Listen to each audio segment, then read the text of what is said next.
ನಮಸ್ಕಾರ. ನನ್ನ ಹೆಸರು RV ಬಾಬು ಅಂತ, ರಾಮಾಪುರ ಗ್ರಾಮ, ಆವಣಿ ಪಂಚಾಯತಿ, ಮುಲ್ಬಾಲ್ ತಾಲೂಕು. ನಮ್ದು ಏನಪ್ಪ ಈಗ ಪ್ರಾಬ್ಲಮ್ ಅಂದ್ರೆ 30 ವರ್ಷದಿಂದ ಅಂಗನವಾಡಿ ಕೇಂದ್ರ ಇದೆ. ನಾನು ಚಿಕ್ಕ ಮಗು ಸ್ಕೂಲ್ಗೆ ಬಂದಾಗಿಂದನು ಇಲ್ಲಿ ಅಂಗನವಾಡಿ ಕೇಂದ್ರ ಇದೆ. ಆಗ ಅಂಗನವಾಡಿ A B ಇಲ್ಲ, ಅಂಗನವಾಡಿ ಒಂದಿತ್ತು. ಆಮೇಲೆ A ಕೇಂದ್ರ ಅಂತ ಡಿಸೈಡ್ ಮಾಡಿದ್ರು. A ಸೆಂಟರ್ಗೆ ಜಾಗ ಇಲ್ಲ. ನಾವು ಪಾಲಿಶ್ ಕಡೆಯಿಂದ ಬಿಲ್ಡಿಂಗ್ ಕೊಟ್ಟಿದ್ವಿ, ಅದು ಈ ತರ ಹಾಳು ಮಾಡಿದ್ದಾರೆ. ಅದನ್ನ ಪ್ರಶ್ನೆ ಮಾಡ್ತೇವೆ, ನಮ್ಮ ಬಿಲ್ಡಿಂಗ್ ನಮ್ಗೆ ಬಿಟ್ಕೊಡಿ ಅಂತ. CDPO ಮೇಡಮ್ನವ್ರಿಗೆ, ರಮ್ಯಾ ಮೇಡಮ್ನವ್ರು ಇದ್ದಾಗ 2023ರಲ್ಲಿ ನಾವು 9-10 ತಗೊಂಡೋಗಿ ಕೊಟ್ಟಿದೀವಿ. ಮೊನ್ನೆ ಆಮೇಲೆ 25ರಲ್ಲಿ ಕೊಟ್ಟಿದೀವಿ, 26ರಲ್ಲಿ ಕೊಟ್ಟಿದೀವಿ. ಯಾವುದೇ ಕಾರಣಕ್ಕೂ ನಮ್ಗೆ ರೆಸ್ಪಾನ್ಸ್ ಕೊಡಲಿಲ್ಲ. A ಸೆಂಟರ್ಗೆ ಜಾಗ ಇಲ್ದಿರೇನೆ B ಸೆಂಟರ್ ಮಾಡ್ಕೊಟ್ಟಿದ್ದಾರೆ. ಅದ್ ಹೆಂಗ್ ಮಾಡ್ಕೊಟ್ರು ನಮ್ಗೆ ಗೊತ್ತಿಲ್ಲ. ಮೊದಲು ತಂದೆ ದೊಡ್ಡ ಮಗನಿಗೆ ಹೆಸರು ಇಲ್ದೇನೆ ಚಿಕ್ಕ ಮಗನಿಗೆ ಹೆಸರು ಇಕ್ಕಿದ್ದಾರೆ. ಅದು ಯಾವ ತರ ಅಂತ ನಾವು ಪ್ರಶ್ನೆ ಮಾಡ್ತಾ ಇದೀವಿ ಸರ್. ಅದು ಪ್ರಾಬ್ಲಮ್ಗೆ ಕ್ಲಿಯರ್ ಮಾಡ್ಕೊಡಿ. ಇವಾಗ ನೀವು ಲೆಟರ್ ಕೊಟ್ರಲ್ಲ, ಏನ್ ರೆಸ್ಪಾನ್ಸ್ ಏನ್ ಕೊಟ್ರಿ? ಏನ್ ಹೇಳ್ತಾರಂದ್ರೆ, ನಮ್ಮ ಹೆಸರಿಗೆ ಈ ಖಾತಾ ಮಾಡ್ಕೊಡಿ ಅಂದ್ರೆ, ನಾವು ಅಫ್ಸಿಯಲ್ ಹೆಸರಿಗೆ ನಾವ್ ಹೆಂಗ್ ಮಾಡ್ಕೊಳಕ್ಕಾಗತ್ತೆ? ಹೋಗ್ರೆ ಈ ಖಾತಾ ನಾವು 9-10 ತಂದು ಕೊಟ್ಟಿದೀವಿ, ಜಾಗದ್ದು ದಾಖಲೆ ಕೊಟ್ಟಿದೀವಿ. ಅದೇನಿದ್ರು ಅವ್ರು ಮಾಡ್ಕೊಬೇಕು, ಈ ಖಾತಾ ನಾವ್ ಮಾಡಕ್ಕಾಗಲ್ಲ. ನಮ್ಮನ್ನ ಹೇಳ್ತಾರೆ, ನೀವು ಈ ಖಾತಾ ಮಾಡ್ಕೊಂಬಿಡಿ, ಗ್ರಾಂಟ್ ಮಾಡ್ಕೊಡ್ತೀನಿ ಬಿಲ್ಡಿಂಗು ಅಂತ. ಈ ಖಾತಾ ಬೇಕು ಅಂತ ಈ ಖಾತಾ ಬೇಕು. ಪಂಚಾಯತಿಯಿಂದ ಇದು ಕೊಟ್ಟಿದ್ದಾರೆ ಅವರು. ನಿಮ್ಗೆ ಯಾರಿಗ್ ಬೇಕಪ್ಪ ಈ ಖಾತಾ ಅಂದ್ರೆ ಅವ್ರು ಹೇಳ್ತಾರೆ, CDPO ಯಾರಿದೆ ಅವ್ರ ಹೆಸರಿಗೆ ಖಾತಾ ಮಾಡ್ಕೋಬೇಕಂತೆ. ಅದು ಆಗ್ಬೇಕಾದಾಗ ಈ CDPO ಬಂದು ಮಾಡ್ಕೊಂಡೋಗಿ ಅಂತ ಹೇಳ್ತಾರೆ. ಪಂಚಾಯತಿಯಲ್ಲಿ ನಮ್ಗೆ ರೆಸ್ಪಾನ್ಸ್ ಕೊಡ್ತಾರೆ. ನಾವು ಈ ಖಾತಾ ಬೇಕಾದ್ರೆ ಅವ್ರ ಹತ್ರ ಮಾಡಿಸ್ಕೋಬೇಕು. ನಾವೇನು ಜಾಗ ತೋರಿಸಿದೀವಿ, ಆ ಜಾಗ ತಕ್ಕಂಗೆ ಅವ್ರು ನಮ್ಗೆ ಮಾಡ್ಕೊಡ್ಬೇಕು. ಕೊಟ್ಟಿದ್ದಾರೆ. ಪಂಚಾಯತಿ ಕಡೆಯಿಂದ 12 ವರ್ಷ ಆಗಿದೆ ನಮ್ಗೆ ಜಾಗ ಕೊಟ್ಟು. ಆ ಜಾಗಗೆ ಬಿಲ್ಡಿಂಗ್ ಶಾಂಕ್ಷನ್ CDPO ಆಫೀಸ್ ಕಡೆಯಿಂದ ಬರಬೇಕು. ಅವನು ಹೋಗಿ ಮಾಡ್ಕೊಡ್ತಾ ಇಲ್ಲ. ಮಕ್ಕಳಿಗೆ ಅಂದ್ರೆ ಅದರಲ್ಲಿ ಆ ಬಿಲ್ಡಿಂಗ್ ಅಲ್ಲಿ ಪಾಲಿಶ್ ಬಿಲ್ಡಿಂಗು ನಾವು 12 ವರ್ಷದ ಹಿಂದ್ಗಡೆ ಕಟ್ಟಿದ್ವಿ. ಆ ಕಟ್ಟು ಮಕ್ಕಳಿಗೆ ಜಾಗ ಇಲ್ಲ ಅಂತ ಬಿಲ್ಡಿಂಗ್ ಕೊಟ್ವಿ. ಅದರಲ್ಲಿ ಬಾಗ್ಲೆಲ್ಲ ಓಟು ಒಂದ್ಸರಿ ಹಾಕ್ಸಿದ್ವಿ. ಇಲಿ ಇರ್ತವೆ, ಅದರಲ್ಲಿ ಆಗ್ಲಿರ್ತವೆ. ರಮ್ಯಾ ಮೇಡಮ್ ಅವ್ರು ಬಂದು ನೋಡ್ಕೊಂಡಿರ್ರಿ, ಈ ತರ ಗಲೀಜ್ ಹಿಂಗಿತ್ತು. ಸೇಮ್ ಎಲ್ಲಿದೆ ಹಂಗೆ ಇರುತ್ತೆ. ನೈಟ್ ಟೈಮು ಫುಡ್ ಎಲ್ಲ ಫುಡ್ ಎಲ್ಲ ಪ್ಯಾಕೆಟ್ ಎಲ್ಲ ಓಪನ್ ಆಗಿರ್ತವೆ. ಅದೇ ಇಲ್ಲಿ ಕಾಟಗಳಿಂದ ಅದಕ್ಕೆ ನೋಡ್ಕೊಂಡಾಗಿದ್ದಾರೆ. ಅವರು ಹೋಗ್ಬಿಟ್ಟು ಮತ್ತೆ ಬಂದಿದ್ದಾರೆ. ಆದ್ರೆ ನಮ್ಗೆ ಯಾವುದೇ ತರ ರೆಸ್ಪಾನ್ಸ್ ಇಲ್ಲ.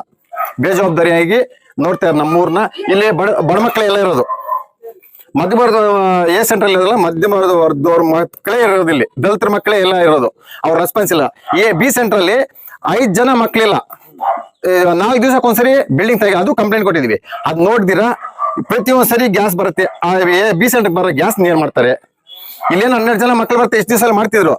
ಗ್ಯಾಸ್ ಬರುತ್ತೆ, ರೇಷನ್ ಬರುತ್ತೆ. ನಾವ್ ಹೇಳಿದೀವಿ ರೇಷನ್ ಬರುತ್ತೆ, ಏನಾಗತ್ತೆ ಅಂದ್ರೆ ಅದ್ರ ಬಗ್ಗೆ ಯಾವುದೇ ತರ ಕೆಳಗಿಳಿಸ್ಕೊಳ್ತಿಲ್ಲ. ಫ್ಯಾನ್ ಇದೆ, ಸೋಲಾರ್ ಸಿಸ್ಟಮ್ ಇದೆ, ವಾಟರ್ ಟ್ಯಾಂಕ್ ಇದೆ, ಮೇಲೆ ಟ್ಯಾಂಕ್ ಇದೆ, ಸಪ್ರೇಟ್ ಟ್ಯಾಂಕ್ ಇದೆ. ಇಲ್ಲಿ ಯಾವುದೇ ಬಾತ್ರೂಮ್ ಇಲ್ಲ ನೋಡಿ. ಬಾತ್ರೂಮ್ ಆ ತರ ಕಟ್ಕೊಟ್ರು, ಬಾತ್ರೂಮ್ ಇಲ್ಲ. ಇಲ್ಲಿ ನೀರ್ ಬೇಕಾದ್ರೆ ಪಕ್ಕದ ಮೇಲೆ ಎತ್ಕೊಂಡ್ಬಂದು ಎಲ್ಪರ್ ತಂದು ಅಟ್ಕೊಬೇಕು, ಮಾಡ್ಕೊಬೇಕು. ಈ ತರ ಇದೆ ಸರ್. ನಾವೇನ್ ಹೇಳ್ತೀವಿ ಅಂದ್ರೆ, A ಸೆಂಟರ್ಗೆ ಬಿಲ್ಡಿಂಗ್ ಇಲ್ಲ. B ಸೆಂಟ್ರಲ್ಲಿ ಮಕ್ಳು ಬರ್ತಿಲ್ಲ. ಅದರಲ್ಲಿ 3 ದಿವಸಕ್ಕೊಂದ್ಸರಿ ತೆಗಿತಾ ಇದಾರೆ. ಬೇಕಾದ್ರೆ ನೋಡ್ಕೊಳ್ಳಿ, ವಿಚಾರಿಸಿ. ಆ ಬಿಲ್ಡಿಂಗ್ ನ A ಸೆಂಟರ್ಗೆ ಜಾಗದಲ್ಲಿ ಇದೆ. ಆ ಬಿಲ್ಡಿಂಗ್ ಕೊಡ್ಸಿ ಬಾಡಿಗೆ ತಗೊಳ್ಳಿ ಅಂತಾರೆ. ಮಕ್ಳು ಇಲ್ದಿರೋ ಜಾಗ ಬೇಕಾದ್ರೆ ಬಾಡಿಗೆ ಕೊಡ್ಲಿ. ಅದ್ ಮಕ್ಳೇ ಇಲ್ಲ, ಸುಮ್ನೆ ಅವರು ಸ್ಟಾಕ್ ಮಾಡ್ಕೊಳ್ಳೋದು ಅಷ್ಟೇ. ಅದನ್ನ ಅಲ್ಲಿ ಬಾಡಿಗೆ ಕೊಡ್ಲಿ. ನಮ್ಗೆ B ಸೆಂಟರ್ನ A ಸೆಂಟರ್ಗೆ ಪೋಸ್ಟ್ ಮಾಡ್ಕೊಳ್ಳಿ ಅಂತ ನಾವು ಕೇಳ್ತಾ ಇದೀವಿ. ಮನವಿ ಮಾಡ್ತೀವಿ ಊರೆಲ್ಲ. ನೀವು ಇಷ್ಟು ವರ್ಷದಿಂದ ಮಾಡಿದ್ರಿ, ಏನು ನಿಮ್ಗೆ ಅನುಕೂಲ ಇಲ್ಲ. A ಸೆಂಟರ್ ಮಾಡಿದಾರಲ್ಲ, B ಸೆಂಟರ್ ಯಾಕೆ ಮಾಡ್ಲಿಲ್ಲ ಫಸ್ಟ್ ಅಂತ ನಾವು ಕೇಳ್ತಾ ಇದೀವಿ. B ಸೆಂಟರ್ ಹಂಗಾಯ್ತು, A ಸೆಂಟರ್ಗೆ ಯಾಕೆ ಪ್ರೋತ್ಸಾಹ ಕೊಡಲ್ಲ? 40 ವರ್ಷದಿಂದ ಸ್ಕೂಲ್ಗೆ ಇದಿಲ್ಲ, ಅದು ಮಾಡಿ ಒಂದು 6 ವರ್ಷ ಆಗಿದೆ. ಹೇಳಿದಾವೆ.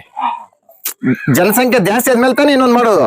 ಮೊದ್ಲಿಗೆ ಬಿಲ್ಡಿಂಗ್ ಇಲ್ಲ, ಎಣ್ಣೆದಕ್ಕೆ ಹೆಂಗ್ ಬಿಲ್ಡಿಂಗ್ ಮಾಡಿದ್ರು? ಅದು ಯಾರ್ದು ತಪ್ಪು ಅಂತ ನಾವು ಕೇಳ್ತಾ ಇದೀವಿ. ಜಾಗ ಇವಾಗ ಕೊಟ್ಟಿದ್ದೀರಾ, ನಿಮ್ ಬಿಲ್ಡಿಂಗ್ ಆಗ್ಬೇಕು. ಜಾಗ ಇದೆ. ಇವಾಗ ಸದ್ಯಕ್ಕೆ ಜಾಗನೇ ಇಲ್ಲ, ಮಕ್ಕಳು ಕೂರ್ಲಕ್ ಜಾಗ ಇಲ್ಲ. ಇಲ್ಲಿ ಕೂತ್ಕೊಳ್ತಾರೆ. ಇಲ್ಲಿ ಕೂತ್ಕೊಂಡು ಮೇಡಮ್ ಅವ್ರ ಮನೆ ಬಂದಾಗ ಇಲ್ಲಿ ಕೂತ್ಕೊಂಡಿದ್ರು. ಇಲ್ಲಿ ಕೂತ್ಕೊಂಡು ಅವ್ರು ಪಾಠ ಮಾಡೋದು. ಆ ಮನೆಯಲ್ಲಿ ಸ್ಟಾಕ್ ಇಕ್ಕಿದ್ದಾರೆ, ಬೇರೆಯವ್ರ ಮನೆಯಲ್ಲಿ ಎಲ್ಲ ಇಟ್ಕೊಂಡು ಅಲ್ಲಿ ಊಟ ಮಾಡ್ಕೊಂಬಂದು ಇಲ್ಲಿ ಹಾಕೋದು. ಬಿಸಿಲಲ್ಲಿ ಇರ್ಬೇಕು ಮಕ್ಕಳು. 12-13 ಜನ ಬರ್ತಾರೆ ಇಲ್ಲಿ. ಈ ತರ ಆಗಿದೆ ತೊಂದ್ರೆ. ಮೇಡಮ್ ಏನು ಅಂದ್ರೆ, ನಮ್ಮ ಮೇಡಮ್ ಕೇಳಿದೆ, ನಮ್ಗೆ ಯಾವ ತರ ನಮ್ಗೆ ರೆಸ್ಪಾನ್ಸ್ ಕೊಡ್ತಾ ಇಲ್ಲ. ಅದು ರೆಡಿ ಮಾಡ್ಸೋಣ ಅಂತ ಫಾರೆಸ್ಟ್ ಡಿಪಾರ್ಟ್ಮೆಂಟ್ ನಾವು ವಾಪಸ್ ತಗೊಂಡಿದ್ವಿ, ಬೀಗ ತಗೊಂಡಿದೀವಿ. ಅದನ್ನ ಹೊಡೆದಾಕಿದ್ವಿ ರೆಡಿ ಮಾಡ್ಸಕ್ಕೆ. ಅದಕ್ಕೆ ನಾವು ಹೇಳ್ತಾ ಇದೀವಿ, ಮೇಡಮ್ ಹೇಳಿದ್ ಮೊನ್ನೆ ಫೋನ್ ಮಾಡಿ, ಮೇಡಮ್ ಇನ್ ಬಿಲ್ಡಿಂಗ್ ಕೊಡೋದಿಲ್ಲ, ನಮ್ಮ ಬಿಲ್ಡಿಂಗ್ ಹೆಂಗಿತ್ತು ಅದನ್ನ ರೆಡಿ ಮಾಡ್ಕೊಟ್ಬಿಡಿ, ನಿಮ್ಮ ಮಕ್ಕಳನ್ನೆಲ್ಲಾದ್ರೂ ನೀವು ಸ್ಕೂಲ್ ಮಾಡ್ಕೊಳ್ಳಿ ಅಂತ ಅವ್ರು ಹೇಳಿದೀನಿ. ನಾವು ನಮ್ಮ ಊರಲ್ಲಿ ಫಾರೆಸ್ಟ್ ಡಿಪಾರ್ಟ್ಮೆಂಟ್ ಅಂದ್ರೆ ಕಮಿಟಿ ಕಮಿಟಿಯಲ್ಲಿ ಒಂದು 1 ಕೋಟಿ ರೂಪಾಯಿ ಪ್ರಾಪರ್ಟಿ ಬಂತು ನಮ್ಮೂರಿಗೆ. ಅದಕ್ಕೆ ನಾವು ಮಾತಾಡ್ಕೊಳ್ಳಕ್ಕೆ ಇದು ಒಂದು ಬಿಲ್ಡಿಂಗ್ ಕಟ್ಸ್ಕೋದಾಗ ಕೊಂಡಿದೆ. ನೀವು ಅದರಲ್ಲಿ ಮೆಂಬರ್? ಆ ಮೆಂಬರ್ಸ್. ನಮ್ಮ ಮನವಿ ಏನಂದ್ರೆ, ನಮ್ಮ ಮುಲ್ಬಾಗಲು ಜನಪ್ರಿಯ ಶಾಸಕರು ಸಮೃದ್ಧಿ ಮಂಜಣ್ಣವರು ಇಲ್ಲಿಗೆ ಒಂದ್ಸರಿ ಭೇಟಿ ಕೊಟ್ಟು ಈ ಬಡ ಮಕ್ಕಳ ಸಂಕಟವನ್ನು ನೋಡ್ಬಿಟ್ಟು ಒಂದು ಬಿಲ್ಡಿಂಗ್ ಶಾಂಕ್ಷನ್ ಮಾಡ್ಕೊಳ್ಬೇಕು ಅಂತ ನಾವು ಅವರಲ್ಲಿ ಕಳೆ ಆಗಿ ಮನವಿ ಮಾಡ್ಕೊಳ್ತೀವಿ.